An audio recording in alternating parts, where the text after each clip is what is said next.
고3 때 제가 수능을 며칠 앞둔, 코앞에 앞둔 어느 날이었습니다. 옆 동네 이웃 학교에서 아주 충격적인 사건이 일어나서 한동안 이것이 화제였습니다. 수능 며칠 전이라서 대부분 모든 교실들이, 고3 교실들이 마지막 오답들을 정리하느라고 분주했습니다. 그래서 교실에는 수많은 그동안 풀어왔던 이 문제집들이 이렇게 쌓여 있었습니다. 그런데 한 교실에서 사단이 난 겁니다. 누군가가 그 교실에 있는 모든 그 문제집들의 그 앞 표지를, 맨 앞에 있는 그 이름 써놓고 무슨 문제집인지를 보게 하는 그 앞 표지를 싹 찢어버린 겁니다. 왜 이런 일을 했는고 하니, 이 책 앞 표지를 다 찢어버리게 되면 어떻게 됩니까? 이게 막판에 막 마음은 분주하고, 또 그동안 이제 새로운 걸 더 익힌다기보다 이제는 내가 자꾸 실수하는 거, 이게 오답을 자꾸 점검하면서 마지막 마무리를 해야 되는데 거기에 혼동을 이제 주게 되었던 겁니다. 나중에 실제로 밝혀진 바, 이 일을 저질렀던 이 친구는 이 자기들 그 같은 반 친구들 역시 자기의 그 수능 경쟁자, 이 입시의 경쟁자라는 이유 때문에 그렇게 학급 친구들의 그 모든 문제집 앞표지를 다 찢었다고 했습니다. 저는 이 사건을 듣고 한동안 충격을 받았습니다. 인생에서 가장 중요한 기로에 만난 친구입니다. 함께 그동안 동고동락하며 이 어려운 그 입시, 오로지 시험 하나를 위해서 그렇게 밤낮 없이 함께하며 때로는 같이 웃고 떠들며 귀한 추억을 나눴던 친구들 아닙니까? 그런데 어찌 그렇게 우정을 나누던 친구들에게 이렇게 할 수 있단 말인가? 왜 함께 동고동락한 그 친구들조차 내가 밟고 이겨야 할 대상, 내가 무찔러야 할 대상으로 보게 만든단 말인가? 여러분, 이런 입시 구조가 너무 잔인한 것 아닌가? 이게 과연 우리의 체질과 우리의 생리에 맞는 것인가? 저는 처음으로 인생 일대에 우리 삶의 구조에 대해서 아주 진지한 고민을 했습니다. 또 이런 생각이 들었습니다. 아무리 구조가 그렇더라도 어찌 함께 했던 친구들에게 그렇게 뒤통수를 칠 수가 있단 말인가? 어찌 아무리 그렇게 경쟁해야 한다고 해도 어찌 친구들에게 그런 행동을 한다는 말인가? 물론 우리가 살고 있는 이 세상에서 경쟁이라고 하는 건 불가피합니다. 왜냐하면 우리들의 그 욕망에 비해서 이 세상에서 우리가 누릴 수 있는 이 자원은 제한적이고 한정되어 있기 때문입니다. 그러니 우리 사회에는 늘 이 삐뚤어진 욕망을 이루려고 하는 그 사람들 때문에 이 갈등이, 또 반목이 끊이지 않는 겁니다. 오늘 성곽을 재건했던 이 느헤미야와 유다인들이 겪었던 사건도 그랬습니다. 앞서 본 치열한 그 경쟁 사회에 아주 어두운 그 단상을 보게 되는 겁니다. 지난 시간까지 우리가 살펴본 대로 그간 폐허 더미들 사이에서 수개월 동안이나 아주 의기소침하게 살고 있었던 유다인들이었습니다. 이들이 처음 귀향을 결정했을 때 이들의 포부는 나름 당찼습니다. 또한 기대감은 하늘을 찌르듯이 충천했습니다. 비록 여전히 이 페르시아의 식민지 상황이지만 그래도 고향 땅으로 돌아갈 수 있다. 거기서 하나님의 백성으로서의 우리가 조금 더 굶으면 굶을지언정 이 하나님의 형상을 닮은 백성으로서의 그 존엄은 지키며 살겠다. 그럴 수 있는 길이 드디어 열린 겁니다. 그래서 어렵고 힘들더라도 이 하나님 형상답게 자존을 찾는 삶을 선택한 겁니다. 그러나 이들의 뜻대로 삶이 그렇게 호락호락하지가 않았습니다. 그래서 한없이 넋을 놓고 있었습니다. 어렵게 성을 세우고 또 어렵게 성곽을 한 땀 한 땀 세웠는데 이것이 무너지는 것은 아주 한순간이었습니다. 그래서 앞으로의 삶에 대해 이들은 불안과 염려 속에서 그저 자포자기하고 주저앉았습니다. 그런데 이런 사람들에게 다시 우리 하나님께서 만나주십니다. 이들을 우리 느헤미야, 이 하나님의 마음을 품은 한 사람, 이 느헤미야를 통해서 다시 일어설 용기와 또 힘을, 그 마음을 하나님께서 주셨다는 말입니다. 그래서 이들은 다시 무너진 잔해를 세우고 또 성곽을 하나씩 보수해 나가기 시작했습니다. 그런데 이런 이들 앞에 또 다른 시련이 닥치고 있었습니다. 이들이 아주 어렵게 마음을 추스르고 다시 성곽을 쌓는다, 이 소문이 주변에 퍼진 겁니다. 그러자 이러한 소문을 듣고 이들을 조롱하고자 찾아왔던 무리가 있었습니다. 우리 1절과 2절 오늘 본문 상반절을 한번 살펴봅시다. 산발랏이 우리가 성을 건축한다 함을 듣고 크게 분노하여 유다 사람들을 비웃으며 자기 형제들과 사마리아 군대 앞에서 일러 말하되, 어렵게 이 마음을 추스르고 다시 일어나 살아보겠노라, 그렇게 몸부림을 칩니다. 그렇게 다시 한 땀 한 땀 성곽을 쌓던 유다인들이었습니다. 그런데 이 가엾은 사람들, 다시 일어서고자, 다시 잘 살아보고자 애를 쓴 이 사람들을 향한 이 산발랏의 그 태도를 우리가 주목해 볼 필요가 있습니다. 그는 아주 특이하게도 다시 삶을 추스르고 그렇게 성곽을 쌓으며 다시 내가 의미 있는 시도를 해보겠다, 이런 유다인들에게 지금 그는 아주 크게 분노했다라고 합니다. 그는 이 상반절 2절에 보니까 사마리아 군대 앞에서 공적인 발언을 하고 있습니다. 이것으로 미루어 보아서 그는 아마 이 사마리아 군대를 지휘하는 지휘관이었을 거다라고 추정할 수 있습니다. 그런데 아주 이상한 것은 이 사마리아의 지도자인 그가 지금 잘 살아보겠다고 하는 유다 사람들에게 찾아가서 이렇게 화를 내고 또 조롱하면서 난동을 피운 겁니다. 유다 사람들이 자기네들 그 땅에서 자기네들 그 성곽을, 원래 쌓여 있었던 그 성곽을 다시 정비하고 그렇게 잘 살아보겠다고 하는데, 이 사마리아 사람들, 특별히 이 산발랏이라는 지도자가 자기하고 이게 뭔 상관이라고 되려 화를 내고 지금 이것을 회방 놓고 있다는 겁니다. 이러한 정황들을 우리가 이해해 보자면 이렇습니다. 앞서 이 느헤미야 2장에 보면 이 산발랏이 호론 사람이었다라고 이야기합니다. 아마도 그는 이 사마리아 지역에 있는 벳호론이라는 지명이 있습니다. 그래서 아마 이 호론이라고 하는 지역 출신일 것이다, 우리가 추정할 수가 있습니다. 그런데 학자들은 이 부분에 대해서 좀 다르게 봅니다. 그가 아마도 저 머나먼 이 북동부 지역의 하란 출신이었을 것이다, 학자들은 그렇게 추정을 하는 겁니다. 학자들이 이렇게 보는 까닭은 그의 그 이름 때문입니다. 그의 이름이 산발랏이라고 했는데, 이 산발랏이라는 이 이름의 그 바벨론식 이름을 표기를 보면 이 신우발릿이라는 단어입니다. 근데 이 뜻은 바로 이런 뜻입니다. 달의 신께서 생명을 주셨다. 달, 공중에 떠 있는 달요, 밤에 있는 이 달의 신께서 생명을 주셨다. 뭐 셀러문 같은 그런 요정을 섬기는 그런 민족이었는지 모르는데 어쨌든 이런 뜻입니다. 그런데 당시에 이 달을 숭배하던 곳이 바로 이 메소포타미아 이 서부 지역이었던 이 하란이라고 하는 곳이었습니다. 여러분, 그렇다면 저 머나먼 그 땅, 하란 출신이었던 그가 어떻게 지금은 이 사마리아의 군대 지휘관으로 이렇게 있는 것인가? 과거에 그 페르시아 지배 이전에 이 아시리아가 중동의 패권을 장악했던 때가 있었습니다. 아시리아는 그 당시에 이 자신들이 정복한 그 피식민지 이곳의 백성들을 강제로 이주시키는 그런 정책들을 폈습니다. 이렇게 서로 이렇게 이주를 시켜가지고 자기의 그 고유한 민족의 정체성을 잃어버리게 한 겁니다. 그래서 식민 백성들의 그 저항 의지를, 이 아시리아를 향한 그 분노와 저항 의지와 연대 의지를 완전히 꺾어버리려고 한 겁니다. 아마도 그래서 산발랏은 당시에 이 아수르의 치하에 있었던 이 하란에 머물고 있다가 그때 그 아시리아의 이주 정책을 따라 아마 이 사마리아, 당시에 또 아시리아에 정복당했던 이 사마리아로 온 것으로 우리가 추정할 수 있는 겁니다.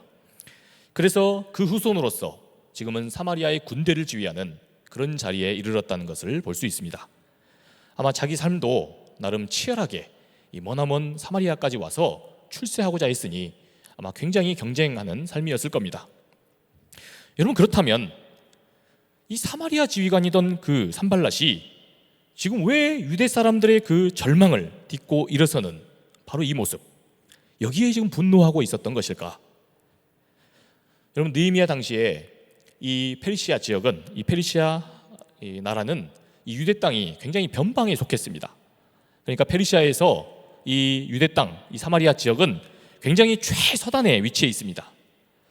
그러니 사실상 황제가 그것을 원정 가지 않는 이상 이 황제의 그 통치력이 잘 미치기가 어려운 곳입니다. 게다가 또 이곳 유다 땅은 당시에 귀환민들이 돌아오기 전까지 황무지같이 남아 있었습니다. 바벨론에 끌려가지 않았던 당시에 이 황무지 같은 곳에 별 볼 일 없는 이 소수의 유다 사람들만이 그곳을 지키고 있었습니다. 그러니까 사실상 사마리아 사람들이 볼 때에 이 유대 지역은 지금 별 볼 일 없는, 그리고 마치 중립지역 같은 곳입니다. 언제든 바로 남쪽에 인접해 있었던 이 유다를 자기들이 군사력을 동원해서 자기 세력으로 규합시키기에 아주 좋은 그런 장소였던 겁니다. 그런데 국제 정세가 변합니다. 이 페르시아가 세상을 지배하면서 자신들의 이런 계획에 뭔가 차질이 생기는 겁니다. 새롭게 통치하는 이 페르시아가 정책상 이 식민 백성들의 귀환을 허락한 겁니다. 그러자 일전에 이 바벨론으로 끌려갔었던 그래도 비교적 아주 유수한 이런 귀한 사람들이 다시 유다 땅으로 돌아옵니다. 그래서 어떻게 합니까? 다시 유다 사회를 회복하고 다시 유대 사회를 재건하는 사업을 하게 됐던 겁니다. 그러니 이러한 유다의 그 회복이 이 사마리아 사람들 입장에서는 그리 달가울 일이 아니었던 겁니다. 게다가 결정적으로 이들과의 그 사이가 나빠지게 된 계기가 생겼습니다.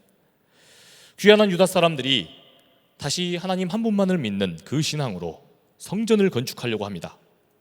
그런데 이때 같은 하나님을 섬기니까 우리 사마리아 사람들도 함께 하겠다, 이렇게 자기들도 끼어달라고 합니다. 그런데 유다인들은 이 사마리아 사람들, 이 형제들을 거부해버립니다. 왜냐하면 이 아시리아가 과거에 통치했을 때 지금 이 산발랏이 여기 지도자가 되어 있는 것처럼 이방 지역에 많은 이들이 이주해 와서 삽니다. 그러니 이들이 이주해 올 때 자기들의 종교나 자기들의 그런 그 나라의 질서들, 이런 것들을 함께 가지고 왔다는 겁니다. 그래서 하나님 한 분만을 섬기는 그 믿음, 바로 이 믿음의 순수성이 상실됐다, 이렇게 판단을 한 겁니다. 그래서 성전을 건축하는 그 일에 이 사람들을 배제해버립니다. 여러분, 그러니까 이로 인해 이 사마리아와 유다 사람들은 큰 갈등 관계에 있었습니다. 그러니 이 산발랏의 오늘 이 본문 속에 있는 분노는 이런 복잡한 두 공동체 간에 이 복잡한 이해관계가 있었던 겁니다. 그런데 이제 중요한 것은 여기서부터입니다. 이 산발랏이 이 유다에 대한 그 자신의 그 감정, 이 분노의 그 감정을 어떻게 활용하는지를 우리가 잘 살펴봐야 합니다. 우리 2절 말씀을 한번 읽어보겠습니다. 자기 형제들과 사마리아 군대 앞에서 일러 말하되 이 미약한 유다 사람들이 하는 일이 무엇인가? 스스로 견고하게 하려는가? 제사를 드리려는가? 하루의 일을 마치려는가? 불탄 돌을 흙무더기에서 다시 일으키려는가 하고, 여러분 지금 마음을 추스리고 다시 일어나서 좀 사람답게 살겠다, 폐허를 방치해두고 살다가 이제 좀 마음을 추스리고 우리가 사람답게 살아보겠다, 그렇게 결단하고 하는 일이었습니다. 그런데 지금 여기에 대놓고 산발랏은 일부러 찾아와서 이렇게 조롱을 한 겁니다. 이 아무것도 아닌 이 유다인들이 지금 뭘 행하려는가? 뭘 지금 의미 있게 해보겠다고 이렇게 애를 쓰는가? 스스로 자신의 나라를 다시 단단하게 결속해 보겠노라고? 하나님께 그런 힘을 한번 빌려보겠다고? 그런 일이 어디 하나님이 도우신다고 하루아침에 될 수 있다는 말인가? 지금 이 폐허더미, 그리고 이 쓰레기 더미 같은 것들을 가지고 다시 삶을 일으킬 수 있다는 말인가? 지금 산발랏이 유다 사람들을 향해서 이렇게 나온 겁니다. 게다가 그는 이 유다인들을 조롱하면서 지금 자신들의 사마리아 군대 그 내부의 결속을 다지고 있습니다. 자신의 가족과 그 형제들, 그리고 사마리아인들로 하여금 유다인들에게 분노하게 합니다. 그래서 그들이 가지는 그 분노를 이용해서 이 공동체 결속을 다지고 있는 겁니다. 누군가 자기의 존재를 지키고 또 함께하는 공동체를 다시 살리겠다고 애를 쓰고 그렇게 일어서서 다시 살아보겠노라고 하는 그 누군가의 의지를 꺾고 그 의지를 조롱하면서 자신들의 그 이익을 도모했다는 겁니다. 여러분, 유다인들의 그 위협은 이것뿐만이 아니었습니다. 우리 이어서 3절을 한번 읽어봅시다. 암몬 사람 도비아는 곁에 있다가 이르되 그들이 건축하는 돌은 돌 설명은 여우가 올라가도 곧 무너지리라 하더라. 학자들은 이 도비아라고 하는 이 사람 역시 당시에 암몬의 그 총독이었을 거다, 그렇게 추정을 합니다. 우리 개역 성경에는 이 도비아가 이 암몬의 종이었다라고 말하는데, 이 히브리어 원어를 보면 오히려 그가 상당한 지도자였다라는 것을 살펴볼 수 있습니다. 여러분, 그러니까 이 도비아라고 하는 사람 역시 이 암몬의 총독으로서 유다를 노린 겁니다. 사마리아가 이 유다의 북쪽에 인접한 나라라면 이 암몬이라고 하는 이 나라는 유다의 동쪽에 인접합니다. 그런 까닭에 이 도비아도 이 뒤에 본문 말씀을 계속 우리가 살펴보면 호시탐탐 이 유다를 이용해서 어떻게 하면 자기가 이익을 얻을 건가, 이것을 계속 고민하고 그것으로 머리를 굴리는 걸 알 수 있습니다. 그러니까 도비아도 지금 이 산발랏의 그 조롱을 이어서 자기가 그 조롱을 이어받아서 이렇게 말한 겁니다. 니들이 건축하는 그 돌성벽, 그건 지금 이 작은 여우 한 마리가 올라와 앉아도 무너지고 말 만큼 그렇게 형편없고 그렇게 무가치하다, 이렇게 이야기한 겁니다.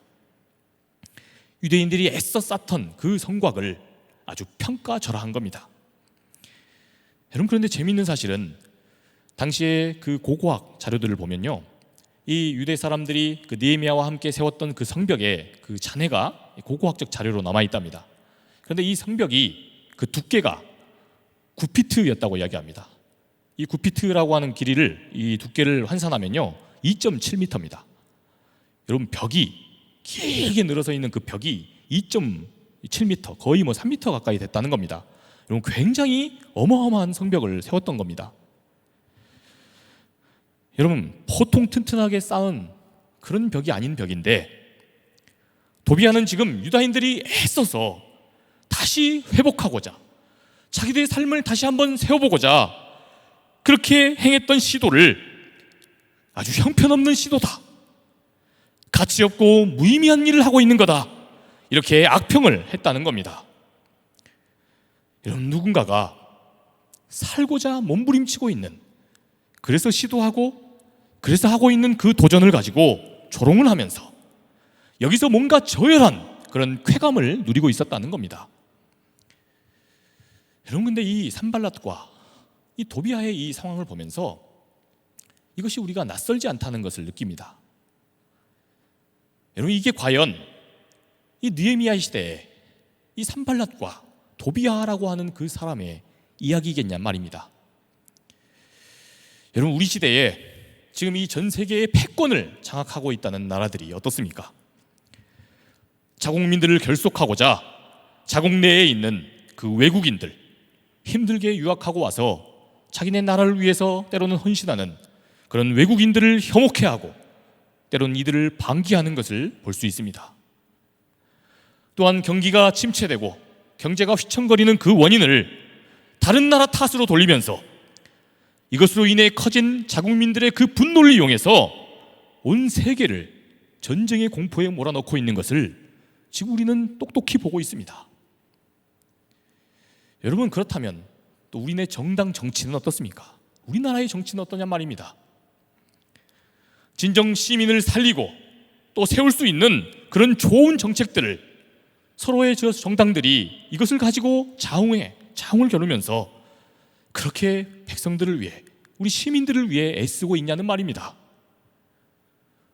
늘상 진영 논리에 빠져서 다른 정당의 입장에 속해 있는 그런 국민들을 분열시키게 만듭니다. 그리고 심지어 언론까지 여기에 함세해서 비난과 혐오를 부추기는, 그러면서 자기들의 정치 권력만을 탐내는 모습을 우리가 지금도 목격하고 있지 않습니까? 여러분, 이것이 정치인들만의 문제입니까? 여러분, 멀리 갈 것도 없이 우리들 자신을 한번 돌아봐야 합니다. 작금에 이러한 우리들의 그 삶의 단상을 아주 잘 정리해 주시는 분이 있습니다. 작가 겸 이 문화평론가로 활동하시는 이 정지우 작가님을 아마 아시는 분도 계실 겁니다. 이분이 자신의 그 한 책에서 우리 시대에 가장 성행하는 신앙이 있다고 합니다. 그 신앙이 무엇이냐? 바로 자기 이익이라고 하는 신앙이라는 겁니다. 그는 이 자기 이익이라고 하는 이 시대의 가장 보편적인 이 신앙이 우리 시대를 지배하고 있다고 말합니다. 그래서 이 자기 이익이 우리들 사이사이에 아주 두꺼운 유리벽을 치고 있다, 그렇게 이야기합니다. 그래서 우리는 이 속에서 분명히 서로를 들여다보고 있습니다. 서로를 보고 살아가고 있다는 겁니다. 그러나 좀처럼 그 유리막 너머에 있는 그 타자를 향해 다가가지 못한다는 겁니다. 여러분, 우리 주변을 한번 살펴보십시오. 우리가 도시에 살고 있지만 우리가 알고 지내고 있는 이웃들이 얼마나 됩니까? 수많은 사람들을 우리가 목격하고 같이 보고 살아가지만 과연 우리가 얼마나 우리의 사랑하는 이웃을 가지고 살아갑니까? 우리는 절대로 그 유리병 너머에 있는 그 타자를 만날 수 없다는 겁니다. 아니, 굳이 그 타자를 보려고도 또 함께 하고자 하지도 않는다는 겁니다. 오히려 점점 더 그 두꺼운 유리막을 겹겹이 쌓아 올리면서 자기의 이익만을 위해 헌신하며 그렇게 자폐적인 쾌락을 누리며 그렇게 우리가 살아간다는 겁니다. 심지어는 오늘 이 본문에서 우리가 볼 수 있듯이 그것이 타자의 희생과 또한 존엄을 파괴하면서 얻는 그런 이익이라 할지라도 그래도 우리는 우리의 이익에 있기를, 그 이익을 위해 복무하기를 우리는 그것을 추구하며 살아간다는 겁니다.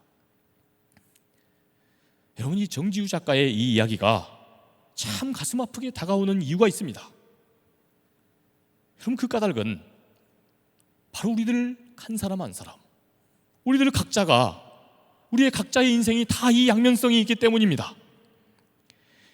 우리가 바로 이 자기 이익에만 충실한 존재임과 동시에 또 선한 사람인가 하면 또 여기에 대한 피해자이기도 하다는 겁니다.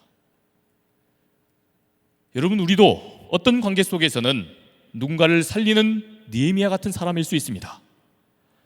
그러나 또 그런 우리가 동시에 어떤 인간관계 속에서는 언제든 이 산발랏도 될 수 있는 겁니다.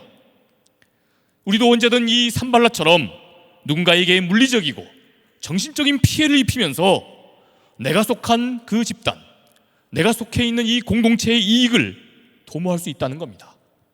우리만 결속하는 것을 추구하고 그렇게 우리의 이익만을 도모하며 이렇게 산발랏적으로 살아갈 수 있다는 겁니다. 여러분, 또한 우리도 언제고 이 도비화적 쾌락에 젖어 살 수 있습니다. 남의 아픔과 고통을 좌시하면서 뭔가 내게 이익이 되는 일은 없을까? 뭔가 이 도비화적 쾌락을 오늘도 추구하면서 그렇게 살아갈 수 있다는 겁니다. 여러분, 이것이 작게는 함께하고 있는 내 친구들의 그 문제집 겉표지를 찍게 하는가 하면 크게는 전쟁을 일으켜서 이 세상을 충격과 공포의 도가니로 몰아넣을 수 있는 겁니다. 여러분, 그렇다면 여기서 질문이 됩니다. 오늘 이 말씀을 읽는 중에 우리 가운데 질문이 듭니다.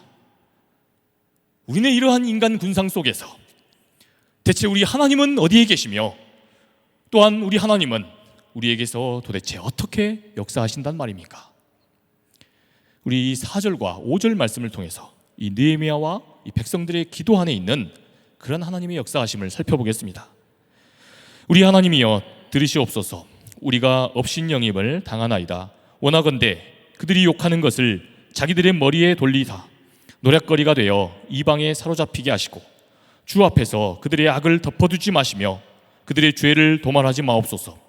그들이 건축하는 자 앞에서 주를 노하시게 하였음이니이다 하고. 아멘. 여러분, 오늘 이 말씀에서 이 복음의 말씀을 우리가 온전히 만나려면 바로 이 기도를 어떻게 해석하느냐, 이것이 바로 관건입니다. 우리는 이 기도를 들으면서 이렇게 생각할 수 있습니다. 지금 느헤미야가 기분이 굉장히 상했구나. 지금 이렇게 어렵게 마음을 추스리고 다시 하나님이 마음 주셔서 일어서고자 했고 살아나고자 하고 있는데 여기에다가 지금 악평하고 이것을 조롱하고 화를 내는 이 사람들을 보면서 느헤미야도 지금 평정심을 잃었구나. 그래서 이 산발락과 도비야를 향해 저주를 퍼붓는다, 이렇게 생각할 수 있습니다. 여러분, 그런데 결코 오늘 말씀은 그런 의미가 아닙니다. 우리는 이 느헤미야서라고 하는 그 책의 특징을 알 필요가 있습니다. 이 느헤미야서는요, 이 바로 느헤미야의 이 신앙 고백적인 이 기도와 그의 회고로 되어 있다는 사실을 잊어서는 안 됩니다. 느헤미야서를 우리가 깊이 읽고 또 묵상하고 있으면 이런 의문이 듭니다. 이 느헤미야의 이 본문에는 이 하나님이 직접적으로 말씀을 하시는 대목이 나오지 않습니다. 또한 하나님이 직접 이렇게 역사하시겠다, 또 그렇게 역사하시는 그 장면이 실제로 나오지 않습니다. 오로지 느헤미야에 있는 것은 이 느헤미야의 그 자기 경험, 자기의 그 신앙 고백, 이것만이 드러나 있습니다.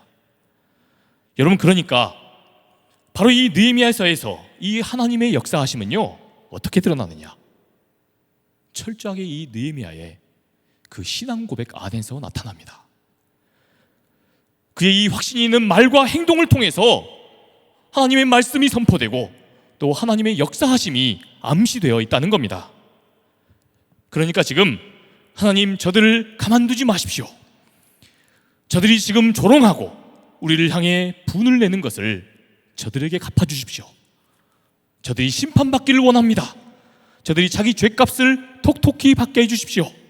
이렇게 기도하는 그의 기도가 하나님께서는 반드시 그렇게 역사하신다라는 것을 암시하는 겁니다. 하나님이 반드시 그렇게 일하신다는 것을 드러내 보여준다는 겁니다. 하나님이 자기 이익에만 충실하게 복무하고자 하는 이러한 모든 인간 현실들과 우리 하나님이 싸우신다는 겁니다. 또한 하나님께서 당신이 사랑하시는 사람, 당신의 형상을 닮은 어떤 한 사람이, 어떤 공동체가 다시 일어서고자 하고 다시 삶을 추스리고 새로운 시도를 하는데, 그러한 모든 것을 무력하게 만들고 무의미하다고 폄하하고 이런 모든 산발라적이고 도비아적인 이런 시도들을 결코 가만히 두시지 않는다는 겁니다. 그것이 바로 이 느헤미야의 기도에 하나님의 역사하심으로 나타나 있다는 겁니다. 여러분, 그렇다면 우리 하나님께서 그렇게 역사하시는 이유가 무엇입니까? 여러분, 이것도 바로 이 느헤미야의 이 기도 안에 아주 명백하게 드러나 있습니다. 지금 이 4절 5절의 말씀을 이제는 이 밑줄 그은 부분을 중심으로 우리가 깊이 보며 함께 읽어보겠습니다. 우리 하나님이여, 들으시옵소서. 우리가 업신여김을 당하나이다. 원하건대 그들이 욕하는 것을 자기들의 머리에 돌리사 노략거리가 되어 이방에 사로잡히게 하시고 주 앞에서 그들의 악을 덮어두지 마시며 그들의 죄를 도말하지 마옵소서. 그들이 건축하는 자 앞에서 주를 노하시게 하였음이니이다 하고. 아멘. 여러분, 지금 여기서 고백되고 있는 하나님, 여러분, 그 하나님은 어떤 하나님이십니까? 다시 일어서서 그렇게 꿋꿋하게 살고자 하는 사람, 다시 일어서서 살고자 하는 당신의 백성, 이들을 조롱하고 또한 업신여기는 그러한 행위를, 누구를 조롱하고 업신여기는 행위로 보신다는 겁니까? 바로 하나님 당신을 조롱하고 업신여기는 행위로 보시겠다는 겁니다. 우리 하나님이 그렇게 일하신다는 겁니다. 우리 하나님이 그렇게 여기신다는 겁니다. 그러니까 이 세상 속에서 우리 하나님은 약하고 상한 심령, 상처받은 그 영혼들이 다시 일어서고 다시 살아가기를 방해하는 이 세상 모든 행위들과 그러한 악인들과 하나님 싸우시는 하나님이시라는 겁니다. 여러분, 그렇다면 그렇게 하시는 우리 하나님, 바로 이런 하나님이 우리의 하나님이다라고 믿고 그렇게 살아가기를 다짐하는 사람들, 여러분, 이런 사람들에게 우리 하나님은 어떻게 역사하십니까? 우리 마지막 6절의 말씀을 함께 보겠습니다. 함께 읽습니다. 이에 우리가 성을 건축하여 전부가 연결되고 높이가 절반에 이르렀으니 이는 백성이 마음들여 일을 하였음이니라. 아멘. 사랑하는 여러분, 우리 하나님께서 약하고 병들고 또한 세상에서 수많은 상황에 실패하고 넘어진 사람들, 이들이 다시 일어서고 다시 잘 살아보기를 원해서 아등바등 애쓰시는 자의 하나님이시라는 겁니다. 바로 그런 하나님이심을 믿고 그렇게 살아가는 사람, 그런 사람이 어떤 은혜를 얻는답니까? 이런 믿음을 가진 사람은 다시 일어선다는 겁니다. 주변에서 아무리 내 삶이 이렇다 저렇다 평가하는 그런 소리가 있을지라도 다시 일어나 꿋꿋하게 산다는 겁니다. 네가 해놓은 일이 고작 그것뿐이다. 그거 시도해서 뭘 하려고 하느냐? 거기에 절대 휘둘리지 않는다는 겁니다. 지금 또다시 아프고 상한 심령 가지고 어렵게 다시 일어나지만 지금 여기서부터 또다시 나와 함께 하실 그 하나님이 내 삶을 다시금 이끌어 주시며 내 삶을 다시금 나와 동행하여 주시며 나와 함께 하실 것이다. 이것을 믿기 때문입니다. 이런 사람은 절망했을지라도 다시 일어서서 자기가 할 수 있는 일을 찾아갑니다. 여전히 내가 걸어갈 길 묵묵히 거기서 의미를 찾고 새로운 삶을 살아갑니다. 말씀을 맺고자 합니다. 오래된 그 감나무, 이 오래된 감나무들이 있는데 이 감나무 중에서 약 20%에서만 생겨진다고 알려진 이 먹감나무라는 나무가 있습니다. 이 먹감나무는 그 나무의 그 결과 무늬가 너무 아름다워서 사진입니다.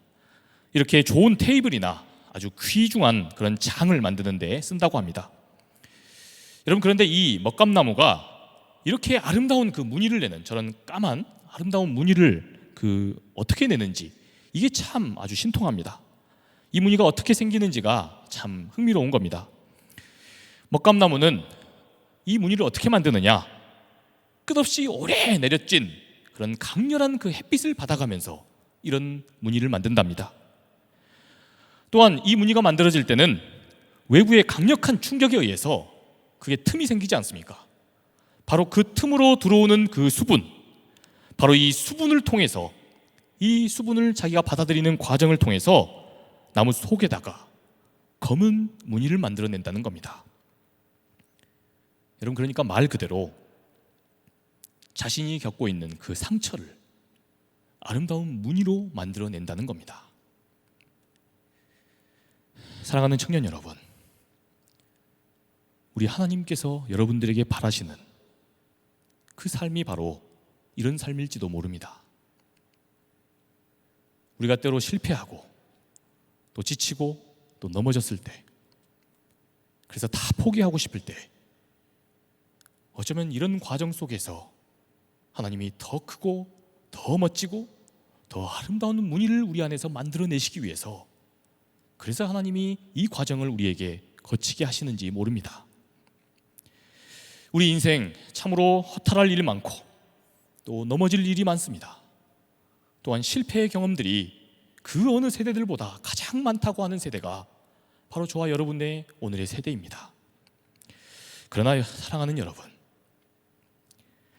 넘어졌다 할지라도, 최선을 다했지만 결과가 좋지 않았다 할지라도, 그간 오랫동안 땀 흘려서 열심히 노력해왔고 그렇게 노력했지만 그 모든 것이 허망하게 아무런 결실이 없이 끝나버린 것 같은 그런 상황을 만났다 할지라도, 여러분, 우리 인생 결코 끝난 게 아닙니다.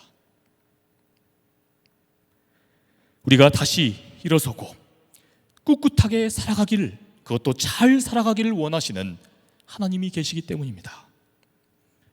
하나님이 계시는 한 우리는 다시 경험할 겁니다.